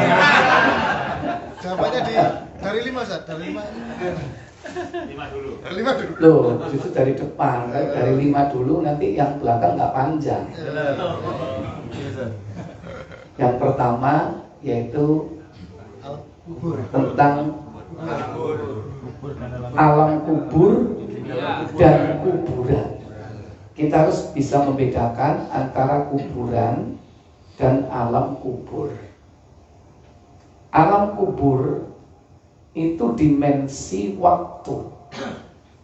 Adapun kuburan itu dimensi ruang.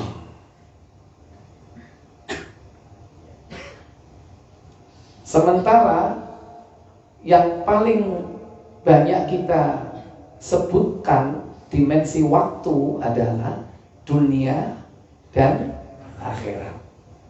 Dunia itu saya tanya dimensi ruang apa dimensi waktu?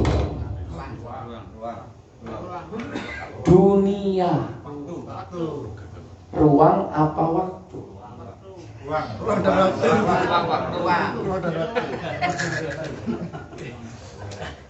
Ya, saya tanya. Bumi itu dimensi ruang apa waktu? Walaupun di bumi itu juga tidak bisa lepas dari waktu. Setiap dimensi ruang pasti ada dimensi waktu. Ya, cuman yang paling utama kalau kita tanya bumi itu dimensi apa? Dimensi ruang. Karena ada bumi, gandengannya apa? Samawati wal ardi. Apalah? Langit itu apa? Ruang. Sudah ada atau belum? Sudah ada. Ada bumi, atasnya ada langit, atasnya lagi Sidratul Muntaha. Itu ruang semuanya. Atasnya Sidratul Muntaha surga, itu ruang. Dan saat ini sudah ada, tapi belum ditempati secara umum dengan jasad dan ruh. Kalaupun ditempati, hanya ruhnya saja yang ada di sana. Jadi harus dibedakan antara bumi, apa tadi dimensi apa? Ruang. Dengan dunia. Bumi dimensi ruang. Dunia dimensi apa? Waktu. Jadi yang benar itu bola bumi atau bola dunia? Bola bumi. Karena dunia itu dimensi ruang. Kita nggak tahu, dimensi waktu. Kita nggak tahu bentuknya waktu. Abstrak. Kalau bumi kan jelas, walaupun ada perselisihan tentang bumi bulat dan bumi datar. Yang jelas bahwa bumi itu ruang. Adapun dunia itu waktu. Makanya yang sepadan dengan dunia adalah fid dunya wal, sepadan dengan dunia apa? Akhirat. Karena dua-duanya apa? Dimensi waktu. Waktu dunia dan waktu akhirat. Akhirat itu dimensi waktu. Karena akhir tidak terbatas waktunya. Dunia terbatas. Nah, antara dunia dan akhirat ada transisi. Itulah dimensi barzakh. Sekarang saya tanya, barzakh atau alam kubur waktu apa ruang? Waktu. Jadi berada di waktu tertentu. Adapun ruangnya, di mana ruangnya? Ruangnya bisa di mana-mana. Kadang diletakkan di langit, kadang diletakkan atasnya di Sidratul Muntaha. Ibarat apa? Barzakh itu dimensi waktu, itu box. Boxnya ini bisa ditaruh di mana? Di langit. Ruhnya itu ada di langit. Contoh ruhnya siapa? Para nabi. Ketika Isra dan Mi'raj, Nabi bertemu Adam, langit pertama. Langit kedua Nabi Isa dan Nabi Yahya bin Zakaria. 3 Nabi Yusuf. 4 Nabi Nabi Idris. 5 Nabi Harun. 6 Nabi Musa. 7, langit ke-7 Nabi Ibrahim. Itu ruang. Tapi dimensi mereka dimensi apa? Barzakh. Apa barzakh itu? Dinding batas yang tidak bisa ditembus. Surah Al-Mu'minun ayat 100. Wa min wara'i barzakhun ila yaumi yub'atsun. Jadi alam kubur sama dengan alam barzakh. Dia itu dimensi waktu. Adapun dimensi ruangnya, ibarat boxnya itu ditaruh di langit. Ada yang ditaruh di Sidratul Muntaha, ada yang ditaruh ruhnya di surga. Contoh ruhnya para syuhada, itu ruang. Tapi dimensi waktunya barzakh. Itulah dimensi alamul kubur. Beda dengan kuburan. Kalau kuburan itu dimensi ruang. Di mana letaknya? Di bumi. Contohnya di mana kalau di Sidoarjo? Raloyo. Di mana? Nek Surabaya akeh. Gadukan, Kembangku. Ojo-ojo sobo iki. Oh biyen mau tobat kan. Dari sapa wis tutup?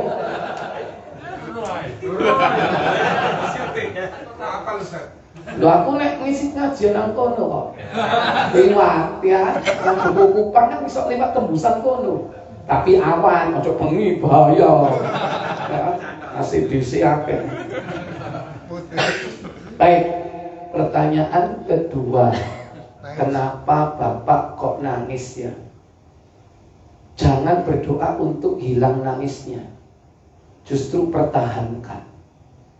Ya, berarti Bapak diberi hati yang lembut, gampang menangis. Jarno masih dilokno wong gak masalah. Wong iku lho, ono sing kepingin iso nangis, gak iso. Kenapa? Karena wis atos atine. Aku tak nangis no gak iso. Kecuali gak ada duit, gak iso nangis. Ada. Padahal orang salafus soleh itu begitu. Kalau dengar Al-Quran itu hatinya bergetar. Mereka nangis. Bahkan para salafus soleh itu kalau baca Quran itu mereka itu banyak mencucurkan air mata. Kalau nggak bisa mencucurkan air mata, disuruh apa? Dinangis-nangismu. Makanya ada irama sedih ya, irama Hijaz, sedih sampai kadang orang nangis. Nggak apa-apa, Pak. Bahkan kalau kita zikir pada waktu malam hari setelah tahajud, kita menangis, Pak, insya Allah itu salah satu orang yang kelak dinaungi di padang mahsyar. 7 kelompok manusia yang dinaungi di padang mahsyar. Hadis Muslim 989, Bukhari berapa lali. Ini bawa Muslim ya. Ya wis gak usah kesuwen kok. Tapi masalah kedeket. Ya. Yang keenam, rajulun dzakarallah, seorang laki-laki yang berzikir mengingat Allah khalian, menyendiri, tidak ada yang tahu. Fafadat aina, maka menangislah, berlinang air matanya. Itu nanti di padang mahsyar dinaungi oleh Allah. Cuman kalau bisa Pak, menangis kita itu disembunyikan. Jangan sampai orang tahu. Para salafus soleh dulu itu kalau menangis karena Allah. Itu ketika ditanya, Cak sambil nangis tak? Gak nangis, aku siapa nangis? Aku bilang ditutup-tutupi. Itu orang-orang dulu itu seperti itu. Jangan ditunjuk-tunjukkan, sembunyikan. Hanya kita dan siapa yang tahu? Hanya Allah. Kalau kita menangis, termasuk juga amal soleh kita, bacaan Al-Quran kita, sholat tahajud kita, seluruh amal soleh kita, kalau bisa hanya kita dan Allah saja yang tahu. Jangan sampai orang lain tahu. Baik ketika orang berusaha mengetahuinya, kita selimurkan. Atau bahkan kita sendiri jangan sampai menceritakan kepada orang lain. Bahkan orang-orang dulu itu saking menjaga pahala amal solehnya, sama istrinya lu nggak tahu kalau dia itu puasa. Ada orang rajin puasa, entah puasa sunnah Senin Kamis atau yang lain, puasa Daud, itu sampai mati istrinya nggak tahu. Bayangkan, ya opo sahuri. Padahal kalau kita Pak nek poso mesti sik leren jaluk disediakno opo sahur, iya, sarung. Kayak opo sarung. Ya, baik. Jadi begitu Pak. Yang keempat Yasin. Al-yawma nakhtimu ala afwahihim wa tukallimuna aydihim wa tashhadu arjuluhum bima kanu yaksibun. Al-yawma, pada hari ketika nakhtimu, dikunci, ala afwahihim, mulut-mulut mereka, wa tukallimuna aydihim, tangan-tangan mereka berbicara. Ya Allah, ini biar tak kayak ngamplung koncoku. Ya Allah, tak kayak gepuik mantem di koncoku, ngomong ini tak kan. Wa tukallimuna aydihim wa tashhadu arjuluhum, dan kaki-kaki mereka menjadi saksi bima kanu yaksibun, atas apa yang telah mereka lakukan di muka bumi ini, di dunia ini.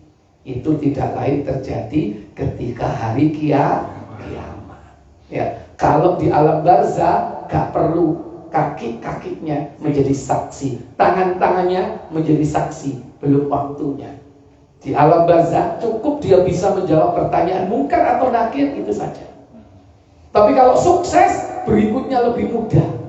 Tapi kalau nggak sukses menjawab di alam kubur, berikutnya tambah sulit, tambah dahsyat. Jadi ini acur, ya. Baik. Terakhir, belum. Tadi 2 pertanyaan. Pertama apa tadi? Kriteria syahid. Ya, syahid itu dalam rangka membela agama. Ya. Dan membela agama ini faktornya banyak. Pertama, niatnya. Ya, niat yang pertama. Yang kedua, caranya. Caranya bagaimana? Membela agama itu. Membela agama, berjihad itu musuhnya harus jelas. Musuhnya harus orang kafir. Nggak boleh orang Islam sampai mati, nggak boleh. Jiwa seorang muslim ini berharga di hadapan Allah. Jangan dengan alasan jihad yang jadi korban yakni saudara kita. Hilangnya nyawa kaum muslimin, hilangnya dunia seluruhnya, itu nggak ada artinya dengan hilangnya satu jiwa kaum muslimin. Luar biasa, kaum muslimin itu jiwanya dihargai. Ya, jadi caranya jelas musuhnya, caranya juga begitu. Kalau kita mau jihad yang benar itu harus bersama pemerintah. Nggak boleh jihad sendirian, menghadapi musuh sendirian. Harus dengan pemimpin berjihad. Misalnya ada negeri yang mau menyerang kita, mungkin nggak negeri kafir menyerang Indonesia? Kalau pemerintah menetapkan dalam kondisi darurat, kita berada di darurat perang karena musuh siap mengelilingi negeri kita, kita harus siap perang melawan musuh yang akan merongrong negeri kita. Maka ketika berseru pemimpin seperti itu, baginya wajib membela, wajib ikut perang. Ya, jadi dengan pemimpin nggak boleh kita pergi Palestina diam-diam ini harus dengan pemimpin. Kecuali kalau dapat yakni apa SK 5 surat teko presiden Abu Jundi panggilan menuju ke Palestina untuk mempersiapkan perbekalan para mujahidin Palestina menghadapi yakni teroris Yahudi. Kalau dipanggil pemerintah seperti itu, saya wajib datang nggak? Wajib. Kira-kira seandainya betul-betul itu dipanggil seperti itu, sampai kepada sampean berangkat nggak kira-kira? Halo, dapat panggilan ke Palestina untuk jihad, berangkat nggak? Tapi kapan kayak oleh ngomong? Mungkin nggak itu? Ya, semoga-moga ya. Moga-moga kan ngomongnya sok berubah ya. Kalau ada kesempatan jihad seperti itu, budal masih nang kono, awak dewi gak kira di front terdepan ya, karena mereka sudah terlatih. Kene paling bagian apa? Ngersi bedil. Gak masalah. Ya kan? Bagian nyogroi bedil gak masalah. Hari pokoknya masak karena kita pinter gaya posko goreng ya.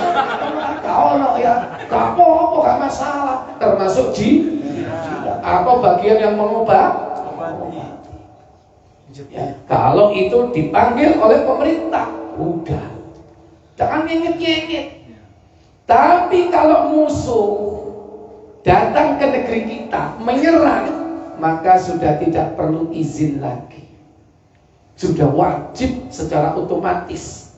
Tidak perlu izin dari orang tua sekalipun, nggak perlu, karena musuh sudah di depan kita. Kalau sudah di depan kita, kita pantang untuk itu orang Islam seperti itu. Justru yang dicari apa? Sebagai syahid atau syuhada. Yang paling akhir tak bekas jizya. Jadi para ibu, para bapak, kok ibu?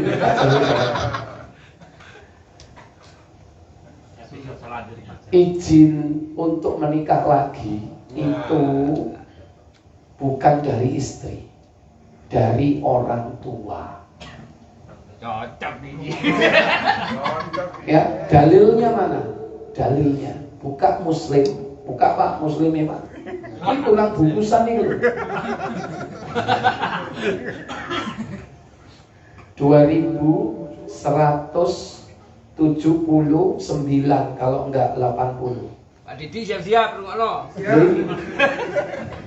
Sing maca Pak Didi, sing ngrungokno Pak Didi. Cocok oke lah ngono. Sing lakoni Pak Anto. Sing lakoni Pak Anto. Udah jam 8 ya? Ya. Belum. Saya jam 8 Zoom soalnya. Sudah. Kita ganti WhatsApp. Dari Anas bin Malik radhiyallahu an, ia berkata, Rasulullah SAW bersabda. Apa sabda beliau? Janganlah kamu saling marah. Loh. Oh iku.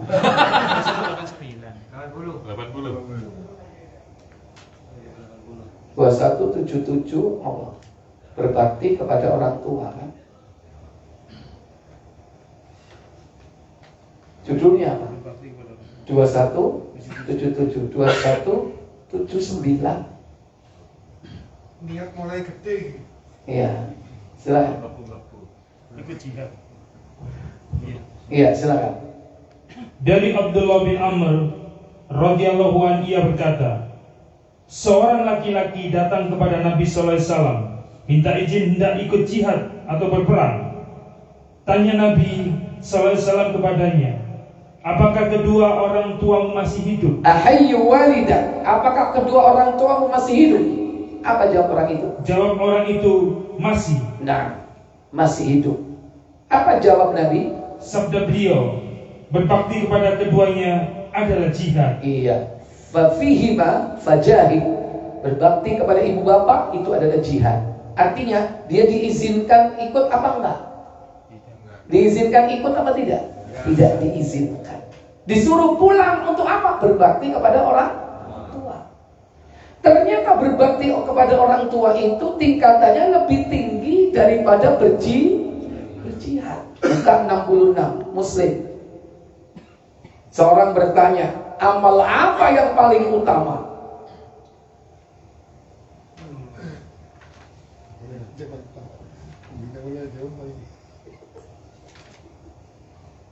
Dari Abdullah bin Mas'ud radhiyallahu an, ia berkata, dia bertanya kepada Rasulullah SAW, apa sabda beliau sallallahu alaihi wasallam?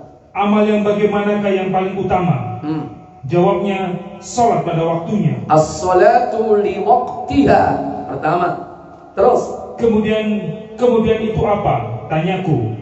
Jawab beliau, berbuat kebajikan pada ibu bapak. Birrul walidain, berbakti kepada ibu dan bapak. Itu yang kedua.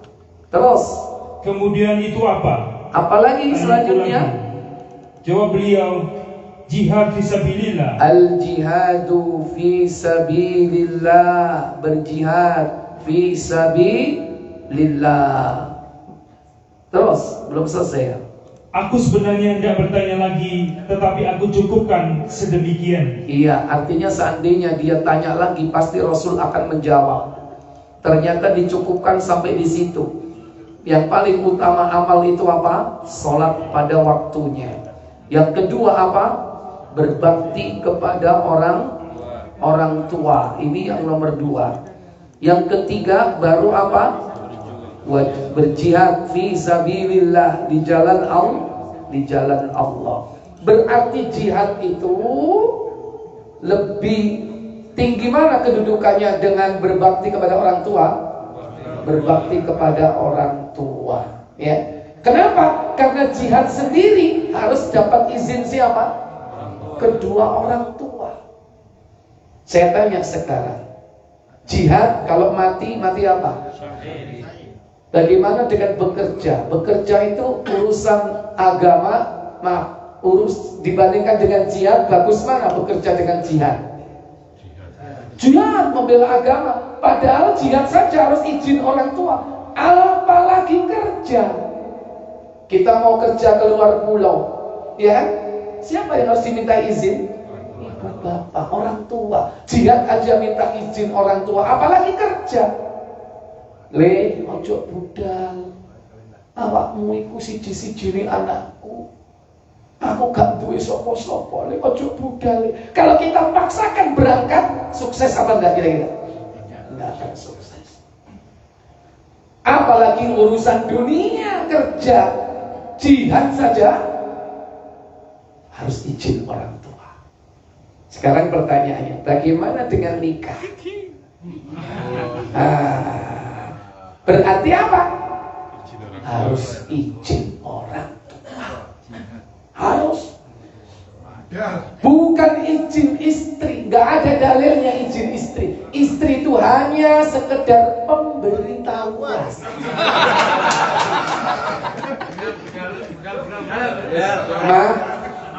Ma, aku wis nikah wingi. Pemberitahuan kan? Ini mari. Tapi siapa kan siap-siap nampani? Ya, soalnya begitu kurung ngono pasti geblak. Iku nek geblak masih mending ya kan gak sadar. Tapi nek mlebu kamar nggowo apa?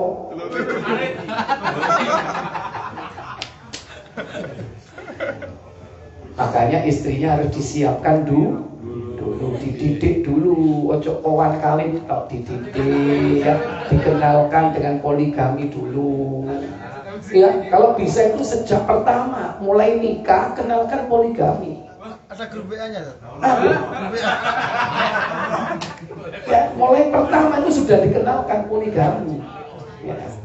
Kalau enggak ya di tengah jalan repot. Kenapa? Karena kita sudah banyak mengobrol janji. Engkaulah hidupku, jantung hatiku. Begitu sampai beong level ya ember, ya kan? Akan hancur semua. Sampai lalu mengobrol janji. Makanya kalau nikah jangan banyak ngobrol janji. Tapi wis kaset.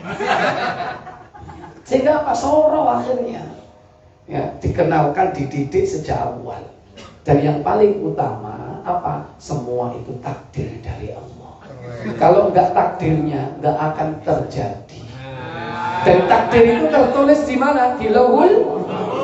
Nek gak ono tulisane, masih kon hanting bendino gak nemu.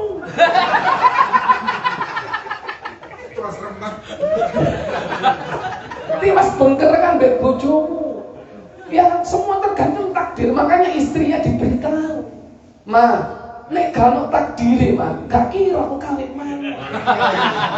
Makanya sampean iku wis gak usah ngelarang-ngelarang aku. Kenapa? Kalau gak takdir, gak kira jadi adem suka. Tapi nek takdirnya gampang kok. Panas maning tuh. Ya. Semua itu tergantung takdir, ya. Gitu. Kalau nggak ada takdirnya, tidak tertulis di lauhul mahfuz, ya seandainya nemu wis ono calon arep rabi besok nikah buyar. Kasih dong.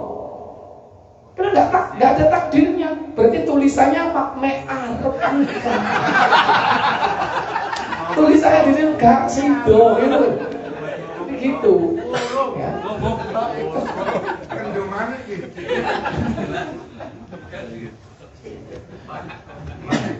Makanya ada kaidah yang disampaikan Nabi, kullun muyassarun lima khuliqalah. Segala sesuatu itu dimudahkan sesuai dengan tujuan penciptaannya. Kalau seseorang itu tujuan penciptaannya untuk itu, maka dia dimudahkan jalan-jalan menuju ke tempat itu. Kalau tidak itu tujuan penciptaannya, maka dia tidak akan dimudahkan. Fir'aun tujuan penciptaannya adalah memusuhi Nabi Musa.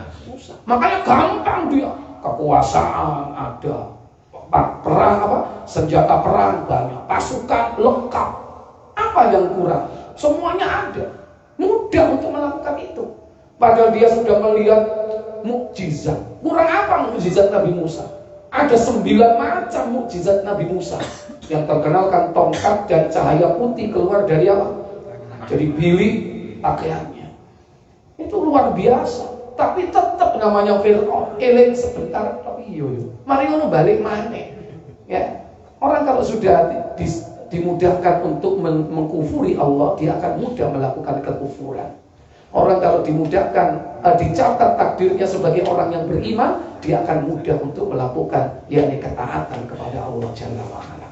Ya, adapun perkara teknis ya tidak ada izin. Maaf, secara syar'i tidak ada izin dari istri. Cuman pemerintah kita membuat aturan harus dapat izin, yakni istri. Ya, di situ pun ada klausula. Izin itu karena alasannya apa? Pertama, yaitu istri tidak punya anak. Yang kedua, istri sakit-sakitan.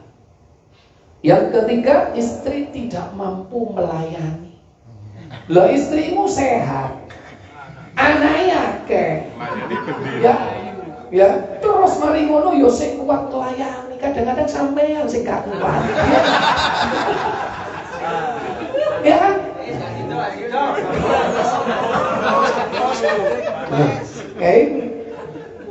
Lah, ketika saya di pengadilan ditanya tiga-tiganya ini, istri saya jawab tidak.